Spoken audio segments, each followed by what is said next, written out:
If you could go to the next slide.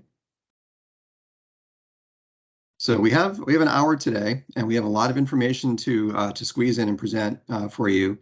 We also want this meeting to be very open and lots of discussion. And so we want to stay on schedule, but acknowledge that we do have some times planned in here for some questions and discussion and to get your feedback. So this is our agenda today. We're going to go through some introductions, cover the project history, go through the background, project goals, some of the technical issues that we're addressing with the project, looking at the again, kind of the current and future conditions is our focus for this meeting, and then talk about sort of next steps and getting into some of the design concepts that we'll be talking about as the project progresses. Next slide, please. So just some housekeeping items here. I'm not sure if everyone is familiar with using Microsoft Teams, but we do have a few of the typical options here to enter your comments or questions in the chat box. You can see the button on top of the screen. Also, you could raise your hand at any point if you have a question. We will have a few planned breaks for discussion as we get into the meeting at the end of a few of the segments that we present. And again, also I mentioned we are recording the meetings for other committee members who couldn't make today's meeting. Next slide. So we're going to start out with some introductions of the project team. And I'd like to start out by having the CIRCA staff introduce themselves, both David and John. Hi everyone, David Murphy, sitting in CIRCA's headquarters today. I'm a little chilly, so my jacket is on. Thanks for being here. And hey everyone, I'm John Truscinski, Director of Resilience Planning at CIRCA. Happy to be here today. And then similarly, if the City of Danbury, both Matt and Antonio, if you're both on the line, if you could also just introduce yourselves as kind of the lead for the city. Hi, this is Antonio Iadorola, Public Works Director and City Engineer. And good afternoon, Matt Cassavechia, Director of Emergency Management for the City of Danbury. Thank you. So in terms of our consultant team, Fuss & O'Neill is the lead firm, and we're also working with our partner Dewberry on several aspects of the project. So we'll introduce ourselves, and then we'll also turn it over to do some introductions for the other folks on the call, who are the actual committee members. So next slide, Ekta. So again, my name is Eric Moss. I am the overall project director and overall lead for the project. Elsa Lohman is the project manager.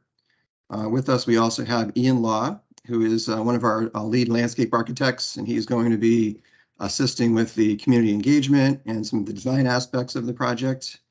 Likewise, Sarah Morrison is another climate adaptation design expert with a background in landscape architecture. She's also going to be working with us on the design elements of the project.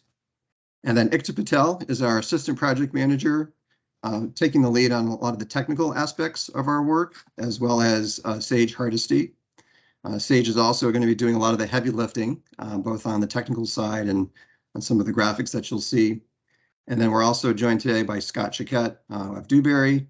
And again, they're going to be have a role on the heat analysis and also on the benefit cost analysis, which will be a key part of the resilience concept designs.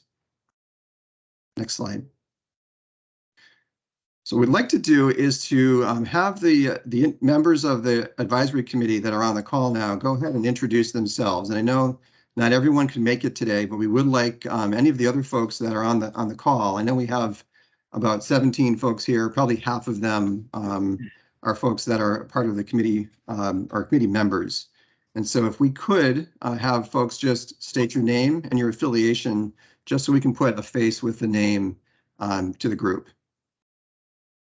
Maybe start with Sharon. Oh, great. Hi, I'm Sharon Calitro. I'm with the City of Danbury. I'm the planning director. I don't have a list of everyone that confirms, so if people could just sort of jump in, and if you haven't been called yet, just go ahead and speak up and state your name and affiliation. Good afternoon, everybody. I'm Tim Nolan. I'm the Superintendent of Public Services for the City of Danbury Public Works Department. Hi, everyone. I'm Mike Seelig. I am not the superintendent of Danbury Public Schools. I work for the superintendent, Kevin Walston, though, and I'm here representing on his behalf. Hello, I'm Susan Tamanio. I'm the Director of Elderly Services for the City of Danbury. I'm also a licensed clinical social worker.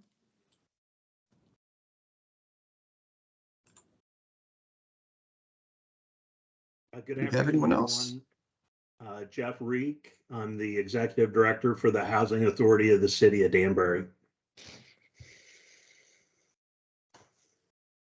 And I'm Jennifer Eminger. I'm the Deputy Director of the Planning and Zoning Department.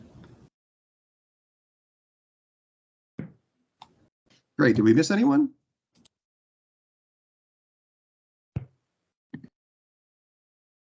All right, super. Well, thank you again, everyone, for joining us and taking some time out of your lunch hour. Just a few points about the advisory committee. I know we went over this during the invitations that went out, but what's the point of the committee? Well, we're trying to get really a broad consensus and cross-section of the stakeholders, so landowners, folks that live and work in downtown Danbury, and really capture your expertise and your knowledge of the neighborhoods, of some of the flooding and extreme heat issues that we have in downtown Danbury. Really looking for you to really help inform and be actively engaged in the development of concepts that we're going to be looking at to address some of the the pressing climate risks that are facing many of our communities, including flooding and also extreme heat. And so this will be the first of 4 of these Citizen and Technical Advisory Committee meetings. And what we're looking for is, of course, to get your feedback during these meetings, and also review and maybe feedback of the deliverables that we're going to be developing as the project progresses. So really, this is a great opportunity to kind of have your voices heard and really to kind of ground truth some of the ideas and concepts that we're going to be developing to address flooding and extreme heat and the climate challenges that are facing downtown Danbury. Next slide. So a little background about our project today. So kind of let you know where we've been and where this project has developed from. So following Hurricane Sandy, this is about 10 years ago now, the state of Connecticut was awarded funding through the U.S. Housing and Urban Development. And that funding was used to establish a program that's been called Resilient Connecticut. And that's a design and public engagement process looking at addressing some of the impacts, the climate change impacts that really impacted Connecticut, especially in Fairfield and New Haven counties, pretty bad in terms of flooding and also sort of the extreme heat risk that we're seeing increasing. As we contend with a warmer and wetter climate, we're seeing the effects of more intense rainfall, more extreme heat, prolonged heat, and looking at those impacts through this Resilient Connecticut framework. So in 2018, CIRCA established this overall framework. Phase 2 of that framework, CIRCA completed a statewide, actually a resilience vulnerability evaluation for New Haven and Fairfield counties. And what they looked at was, again, climate vulnerability for flooding and extreme heat. And they identified over 60 resilience opportunity areas throughout the 2 counties. Danbury was one of these.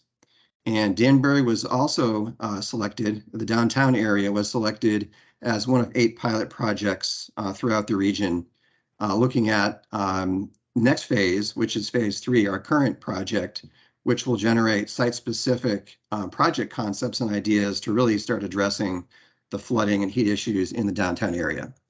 So that's our background. I'm going to hand it over to Elsa to kind of get into the details of our current project. Thank you, Eric. And again, thank you to everyone for being here today. So that is Resilient Connecticut, and focusing then in on Resilient Danbury, which is a part of the Resilient Connecticut Phase 3. Something important to keep in mind is that this is an initial pilot project. We're referring to it a lot as Resilient Danbury. This is the first step in a long journey of really improving resilience throughout Danbury. So as we talk through this, I don't want people to think that this is the project and the be all and end all of what is happening and will be able to happen in this community, but this is where we're getting started. As Eric had said, this was a project that was prioritized for implementation during the last phase of Resilient Connecticut. So here we are to move this forward. So we've been, introducing ourselves, setting the framework. What is this project exactly? I'll show you a graphic on the next slide, but to just set ourselves up for the goals, we want to identify the resiliency measures within the project area. So we're going to improve resilience to flood and heat problems, flood and heat issues. So we're looking at that across the board. We're going to leverage the nature-based solutions. We're looking at improving the existing drainage systems.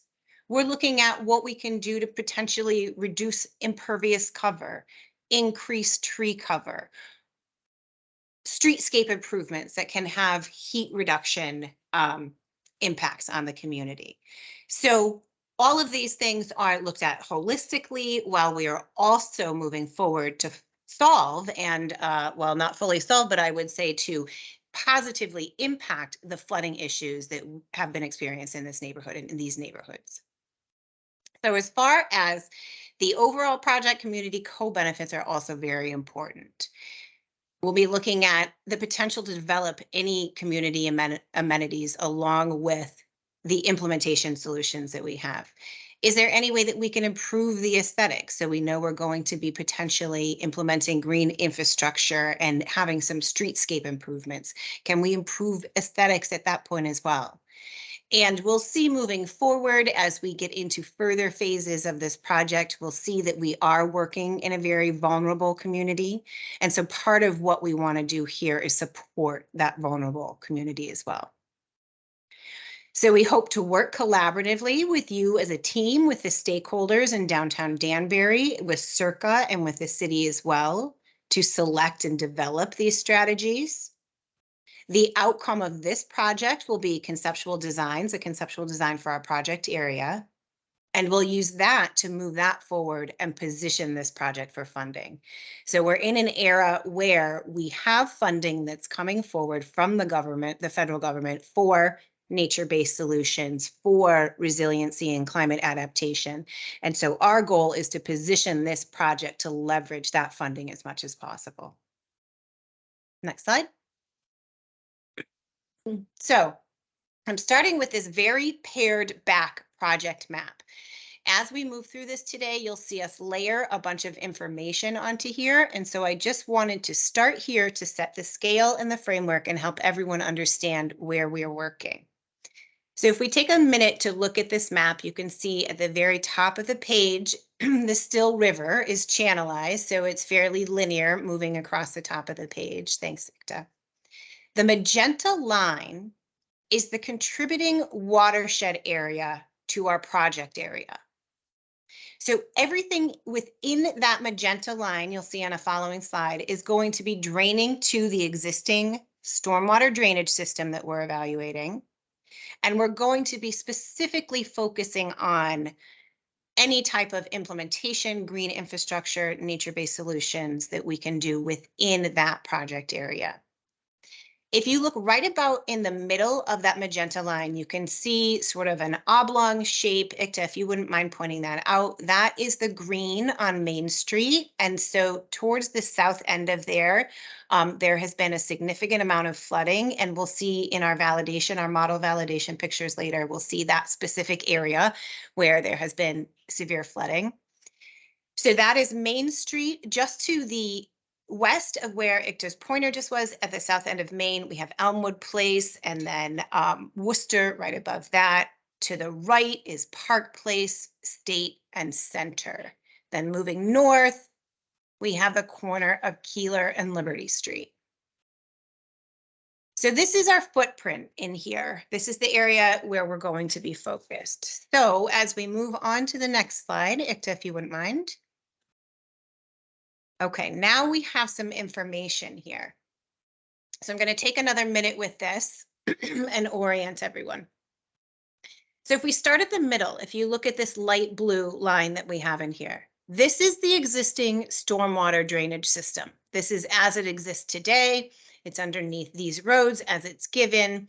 It comes in off of Main Street, across Main Street here, and then it hits this trunk line that's running underneath the property's state center, and then eventually runs underneath Liberty and then discharges out to the Still River. The yellow areas that you're looking at are the critical parcels that we've identified within the community. So today, Eric alluded to this, but today we are presenting the baseline of what we know that exists at this location. The facilities that we have, the critical roads that are here, the base modeling that we've done to really set the stage for this is where we're at, and we're going to move forward from here. So as we get into the next project phases, we'll be talking more about those critical parcels, identifying them specifically, looking at where that flood inundation limit falls and how that impacts that critical facility in particular. So we're highlighting those right now so that you can see where those are located. Those are Connecticut Light and Power facilities. They're the churches, the senior center. If you can hone in on that text a little bit, you can see that we've called out the proposed affordable housing location over here. This is a Connecticut Light and Power property here. There are some state of Connecticut properties down here, more existing affordable housing, the senior center, affordable housing offices, and then the community center. So we'll be looking at the impact of flooding and our heat resilience on those critical facilities. We've also on here identified, if you can see the orange outline parcels, these are all of the City of Danbury owned parcels. And so these are locations where we have the potential for some sort of some sort of green infrastructure, some sort of stormwater intervention at this location. You can also see if you squint that we have a purple hatch along the roads in here. These are the primary roads that we discussed at the beginning. So these have been identified as critical roadways and are also important to keep open during certain storm events for egress routes. So that's something that we will continue to develop with the city and the engineering department to prioritize those critical roadways in here as well. So that is the layout of our focus for this project. We're going to be looking at that drainage system, like I said, and coming up with optimum sizing, optimum layout for that drainage system to reduce flooding. We're going to be looking at protecting those critical facilities. We're going to be looking at implementing nature-based solutions on the town-owned parcels.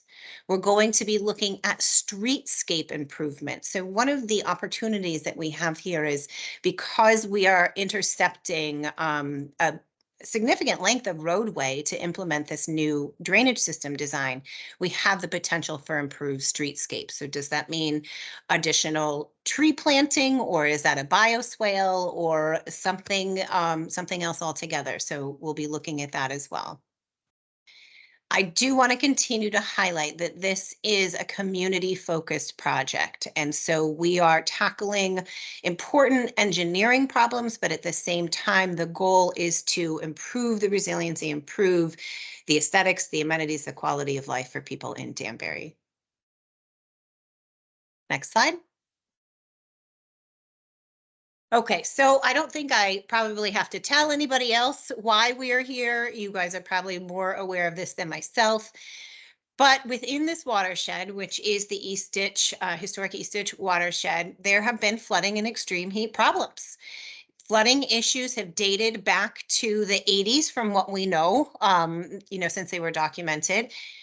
I have on here that it's an undersized culvert system, and that really kind of sells this location short.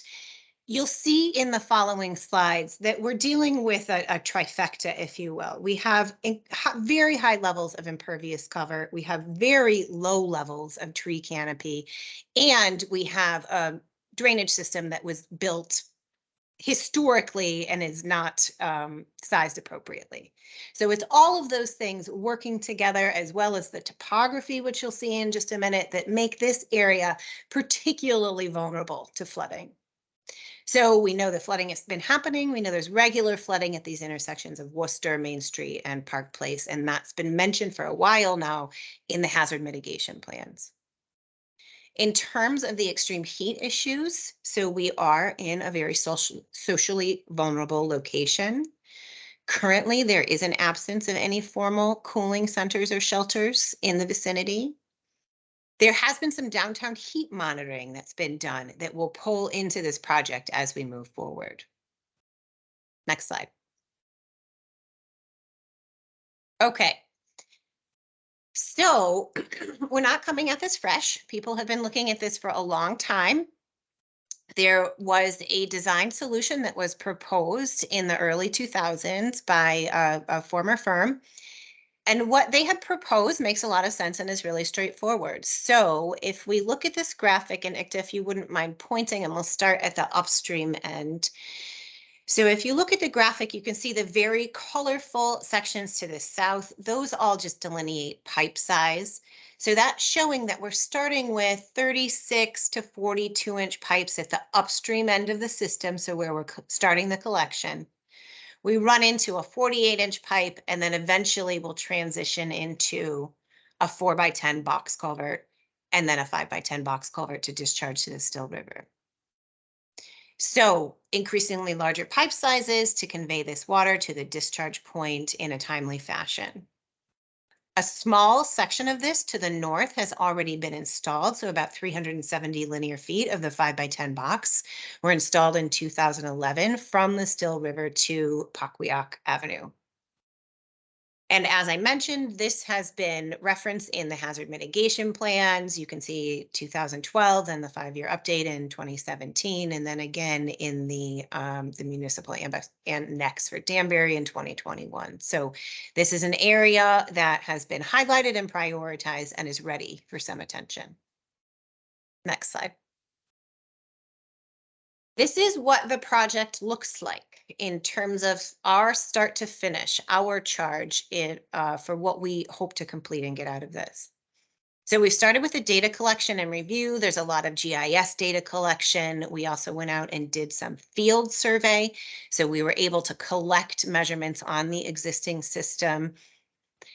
We have just completed number 3, the current and future conditions analysis. When Ikta speaks in just a minute, she'll help frame what we mean by current and future. But essentially, we did the initial modeling and looked at the initial site conditions so that we can understand with what's out there right now, the system that's there right now, what does that look like with our existing precipitation, and what will that look like with future precipitation? So that's what we're presenting to you here today. We'll then move into the adaptation options. That's where we'll start to look at different green infrastructure installations, different streetscape improvements, different drainage system improvements. And we will come back to this group with another meeting after that point. And then we'll advance that to the concept design. And as part of that process, we also do the cost benefit analysis. So that's another place where Dewberry is stepping in to assist us. They will be looking at the overall benefit of the project, the construction cost, and coming up with the most cost-effective approach along with the project team.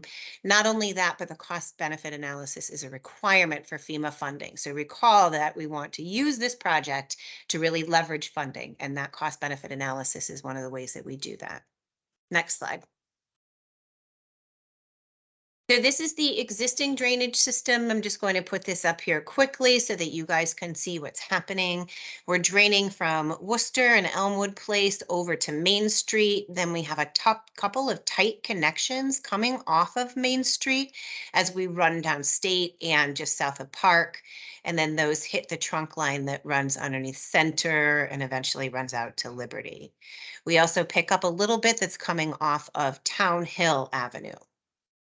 So that's the existing system, a lot of pieces added along the way, a lot of historic infrastructure. We saw clay pipe out there. We saw some really interesting stuff. So it's due and ready for an upgrade. Next slide. I wanted to put this up here to help people understand one of the challenges that we're dealing with. So this is the LiDAR that we're looking at right now. So that means we're looking at the topography. So the rust brown areas are the highest areas. The green is the lowest. So you can see we are sitting in a valley that drains directly to the Still River. So everything coming from immediately around the project area wants to head to exactly our project site. There's about 100 feet of elevation change between the westernmost peak and our project area. And then there's about 40 feet of elevation change coming off of Town Hill down to around the center of State and Center. So quite a bit of elevation change that we're dealing with. You guys are starting to see the picture of the challenge of why flooding might be an issue here. I'm going to hand it over now to Scott, who will tell us a little bit about the heat resiliency approach. Scott, you're muted still. Thank you. Thanks, Elsa. Our approach to extreme heat resilience is two-pronged. It's looking at ability to adapt to it via siting of cooling centers and also the reduction of extreme heat through other interventions like green infrastructure and streetscape improvements and things like that. So what we've been doing to date is a geospatial analysis using a variety of weighted factors, looking at impervious cover, tree canopy, social vulnerability, and the distance to transit and the ease at which people can access sites and proximity to schools and parks. So we've applied these weighted factors for the green infrastructure to city-owned parcels and certain other sites that coincide well in the project area with the flood resilience portion of the project. And then for the cooling centers, we've been evaluating publicly owned buildings, churches, the ice arena, and the War Memorial. We have some tentative results that we'll be sharing with the internal team soon, and we'll be able to progress those into the work and complement the flood components as we go along. So look forward to that. Thank you, Scott. One more thing I wanted to mention while we have this slide up here is this continues to tell the story of the challenge. So if you can identify where that green is on Main Street in both of these graphics, the one in the background, the main background shows the tree canopy, and the inset in the upper right shows the impervious cover. So looking at the tree canopy in the center, you can see that the swath down the middle where we're particularly concerned is also the area where we have the least tree cover. So we have the least amount of interception. That leads to really flashy systems, really quick peak flows.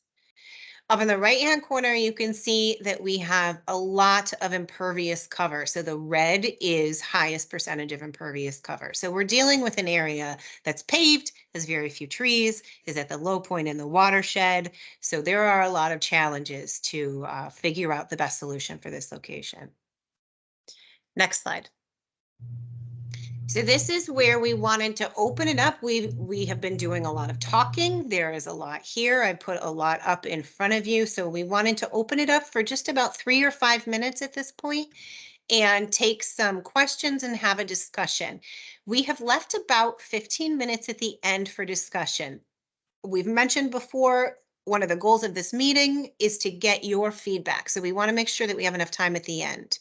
So right now, if the discussion starts to go a little bit long, we'll go ahead and table it. We'll put it in our back pocket and we'll bring it back up at that discussion at the end. So with that, I would ask, does anyone have any questions or anything they want to add at this point? Please feel free to use the hand symbol so that we can see when you are ready to add.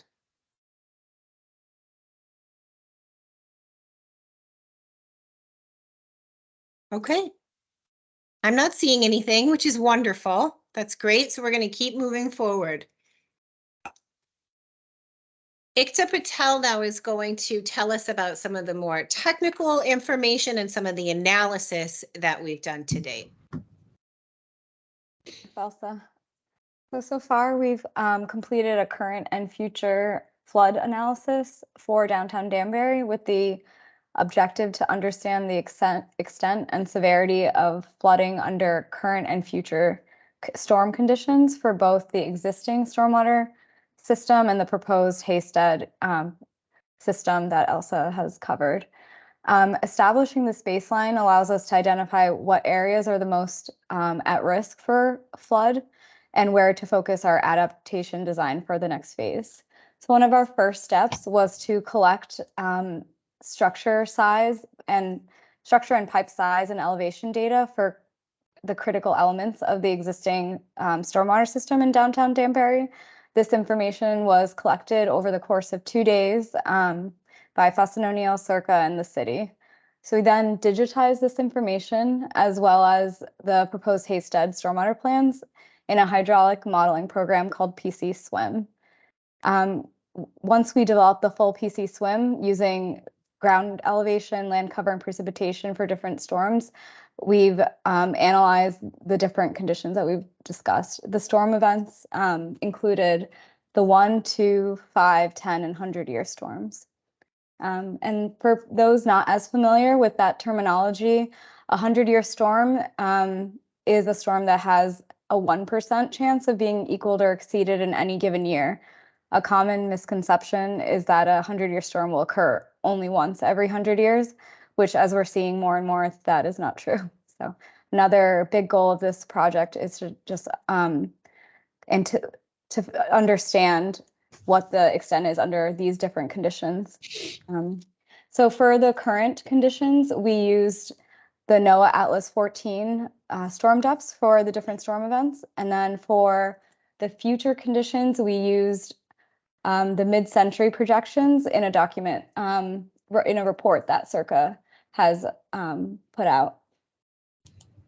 And then on the next few slides, we'll present some of the results of our analysis and the initial validation that we've completed. Before you move on, I just want to highlight for folks that the current conditions means it's really referring to precipitation. So it means the historic precipitation that we've measured to date. Future conditions, again, for where we are right now in this phase in the project, future conditions is referring to precipitation, and it means what we predicted for the future. So these analyses that you're going to see on the next several slides do not show improvements. They show the existing system and how the existing system is going to respond under these various precipitation scenarios. Good, thanks, Elsa. And just one other thing to note is that our initial model results are encouraging in that they agree with locations of observed flooding, which we'll talk more about on the validation slides. Okay, so this graph will look very similar to some of the other, or this map will look very similar to the other maps that Elsa has shown, with the same sort of outlining of the critical parcels in yellow, the City of Danbury parcels in orange, the watershed boundary in magenta, critical roadways in this purple dashed line. The important thing to note here is that we're showing the current day and future predicted future 1-year flood extent. So the light blue is the current 1-year flood extent for the existing system, and the darker blue is what we're modeling for the future extent. While this is similar, you can see how in the future model we're showing that there's going to be a larger extent of flooding, and what this map doesn't currently show is flood depth. We'll show you an example of how not only are the flood extents changing, they're also the flood depths are also increasing dramatically. Let's see. And then this is a very similar map, but this is showing the 100-year flood extents under the existing system for current day flooding and our predicted future flood extents. One very important thing to note here is that we're showing there are additional areas that are not currently experiencing flooding, such as this block right here. And under the future scenario, it's showing a good extent of flooding, about half of this block. And in these areas, you can also see some of our critical parcels are very much at risk for flooding currently and and under future conditions. Okay, so this is the same map that we were just looking at right here, but it's broken out into the current storm and the future storm, and it's showing colored, or it's showing flood depth using this color ramp. So the darkest color is predicting about 6 feet of flood depth, whereas the very, very light blue is showing a half a foot of flood depth. And one very important thing here to note is that in some areas we're showing almost a doubling of flooding. So in areas that maybe there was 3 feet of flooding, there could be up to 6 feet, and which is very dramatic and very concerning. And these are the areas that we will be targeting for our next phase of work. And these are the same maps as these, but with now the critical parcels and facilities overlaid. Some of the ones to highlight are the proposed and existing affordable housing. We're seeing some significant flood depths, including in the future conditions. And as Elsa mentioned, this is a low point in the system. And so you can see that that's kind of where the flooding is concentrated, including, and then we also have additional amounts of flooding here, which I'll talk about a little bit with the Haystead map. Okay, and so we did this sort of flood analysis for several storms. We're just showing a limited excerpt of them right now. And so we did the same type of analysis comparing the existing stormwater system with the Haystead system to see how the Haystead system would improve. So as Elsa mentioned, the Haystead system included increasing pipe size for the main, essentially the main trunk line that runs from this detention basin and Main Street down through these private properties onto Liberty Street and out to the Still River. This portion has already been constructed, and so what we've seen is that with the Haystead design, we are seeing a significant improvement. So you can see the light blue is the Haystead and the dark blue is the existing. So you can see where the Haystead extent is much more limited. One important thing to note is that under the Haystead scenario, we are not completely reducing all of the flooding. And one significant area is out in this section.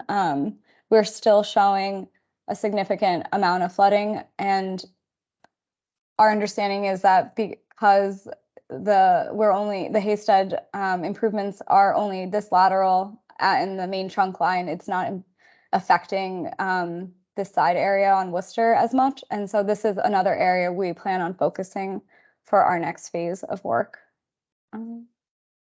Okay, and then so we've done a preliminary validation of our flood modeling. Sage looked at the different photos that we received from the city and correlated that to our different pixels on our in our flood model. And so he is comparing right here the different scenarios for the specific flood that occurred on June 2nd, 2022.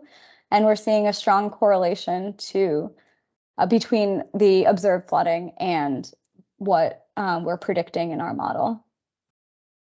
And this is another similar comparison done. So you can see right here, this seems to be a localized high point with very limited flooding, with the flood depths increasing down the street, which is similar to what we're seeing right here on Main, where there's limited flooding here with an increase down or north of that location. Okay, yeah, and then I'll turn it back over to Elsa. Thank you, Ikta. Okay, we're closing in on it. So to wrap things up, this phase of Resilient Danbury and the CTAC in particular is an opportunity to stay informed about this project process, to have your voice involved in the solution, and at the end of the day, to be a part of the team that has a lasting positive impact on the community. So we're thankful that you're here. We're inviting you to have a voice in this process.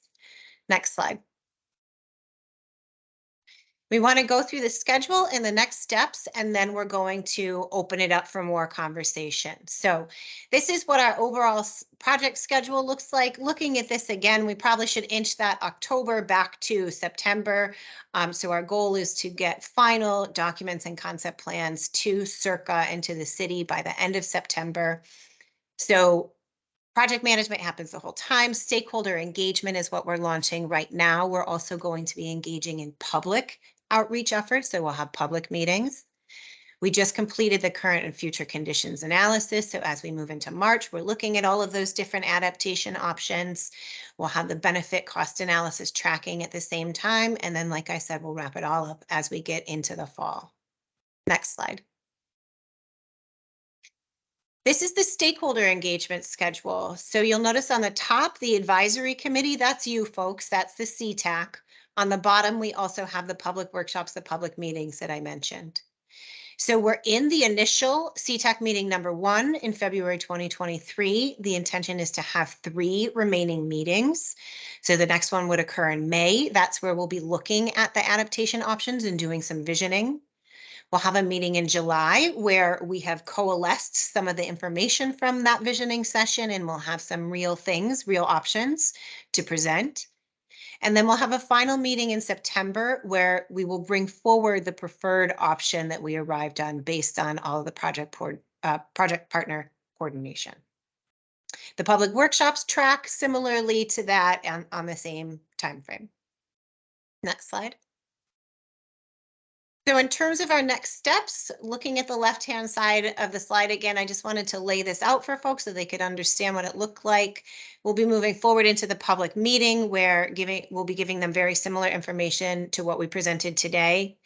Then we'll be moving into the visioning and the adaptation options section. So we'll connect with this team again in May at CTAC number 2, advancing those options to CTAC number 3. Design and developing those options until we get to CTAC number 4. We'll finish this project with a recommended option. As I said, there will be both a summary report as well as some lovely graphics that then can be shopped around for funding. So we'll take it out and solicit the funding. So I want to give everyone an opportunity to stay in touch with us. I've put my email up there as well as ICTA's email, so feel free to reach out to us via email. There's also a project website for this project. The goal is that eventually this presentation and then moving forward materials that are developed for this project will be posted to the project website so that everyone has open access to them. So at this point, I am going to cede the floor and open it up and see if there's any questions or conversation. Elsa, just a quick comment. Thank you, Eric, and the entire team for putting this together. I see that we have a public meeting potentially in March, and I want to just perhaps you could give a brief update to the team on the social media aspect of this, the public relations aspect of this, to get people informed of this work and energized prior to the actual posting of the public meeting. Sure. So I'll speak to that. And then we showed you our team this morning, and Sarah Morrison was up there. We have Ian with us as well, who help us with that public engagement. We also have a team of folks behind them that are making these things happen. So if I don't have all of the answers, Matt, I can follow up on it and get it to you. What I know that is happening is that we have development of the outreach, the solicitation materials, the invite, if you will. So we will be doing that on our end, and then that will be provided to be posted to all of the city's public media, all of CIRCA's public media as well, to solicit the invitations. As we said, it'll be up on the website. I believe the goal was also to put some physical flyers in places such as libraries and other critical locations like that. Ian, if you have anything to add, I'm not going to put you on the spot, but if there's anything I hadn't mentioned that you thought of, feel free to jump in. I mean, I think you covered a lot of it, Elsa. I think, you know, as it draws closer, and I guess we'll need to get on this in the near future is, just working with this group to get their feedback on any additional things that have worked well for them in the past, to get That's a as great many idea. people to the table as possible. It's a great thought. Yep. Matt, did that answer the question well enough? Thank you, it did. Okay, yeah, so we have a progress meeting coming up internally, and strategizing for that and setting the date for that is something that we'll do as part of that. Sharon, yes. Hi, thanks. Just a quick comment. You know, we've done a lot of planning work and did a TOD study a couple of years ago, and we made sure that notifications that went out and flyers were printed and published in multiple languages. Yes. As you know, we are a very diverse community, and so just having things done in English just not gonna cut it. So you might want to, you know, think about that, keep it simple, but and then reach out again, maybe to the religious organizations and the community centers in multiple languages. Thank you. That's a very helpful comment. So we do have Spanish language translation services as part of the project, but currently that's all. So I'll follow up with you via email, Sharon, or even if you wanted to shoot me what you think moving forward in the future would be a better, more rounded lineup to include in the translation services. But that's a very good point. Thank you. Okay, thanks.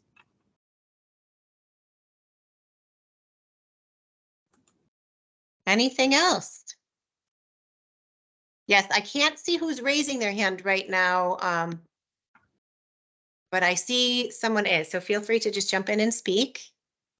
I think it's just Sharon's hand who's. Is it Sharon left over? Okay.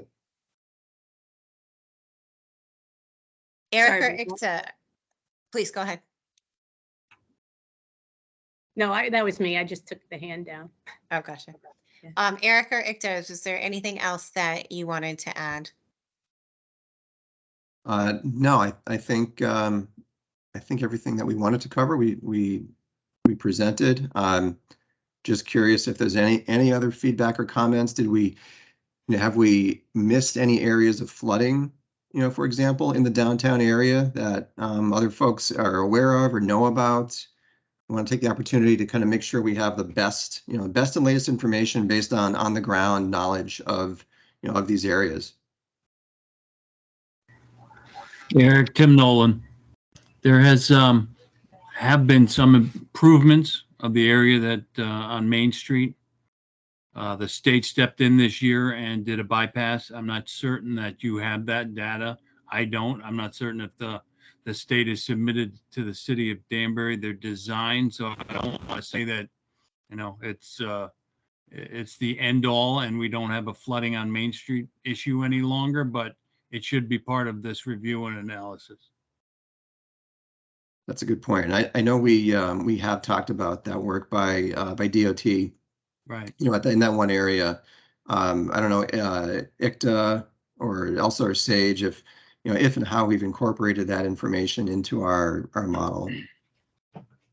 Yeah. If that's the work that was done, I believe 2022 or 2021, that improvement was done. Sage, do you have the specifics on that? If we're referring to the work on Main Street just south of Park Place, Yes.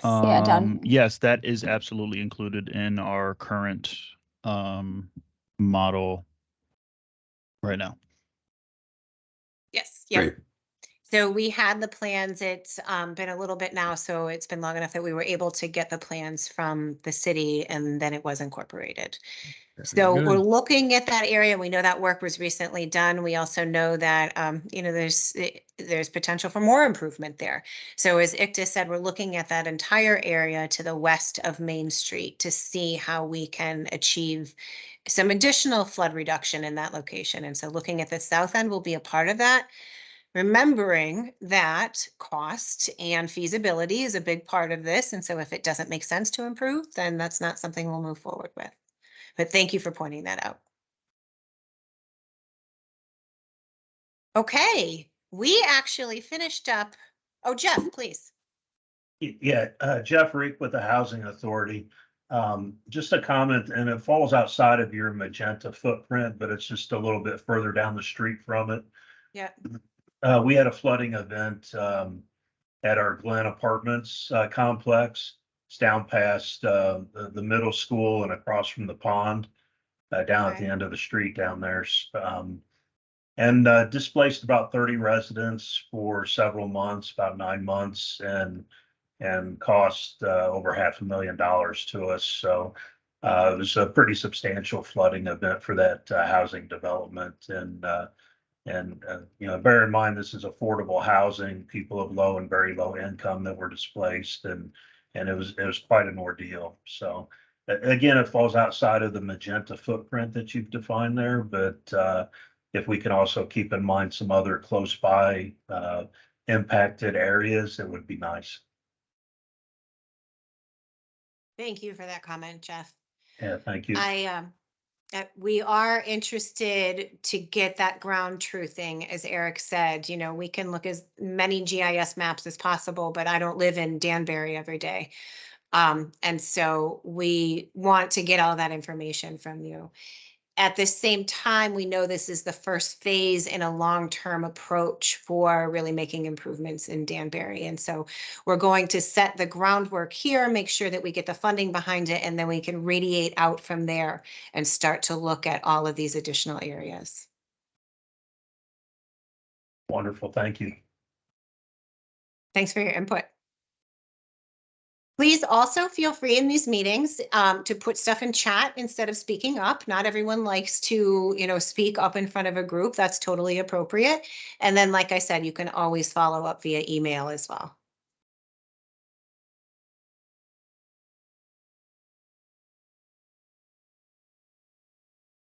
All right, well, we are very excited to launch this project. Like I said, this has been a long time coming.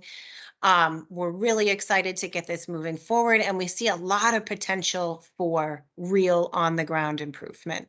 So again, welcome everyone. Thank you for being here. Thank you for being a part of this process. We'll be in touch as we start to schedule that next meeting. So hopefully we can get even more people on board. We'll follow up with an email that links you to where the recording of this is posted so that you can look at that after the fact. All right. And with that, I'll say thank you. I hope everyone has a wonderful afternoon. Thanks, Elsa. Thank you. Have a good day. Thanks, everyone.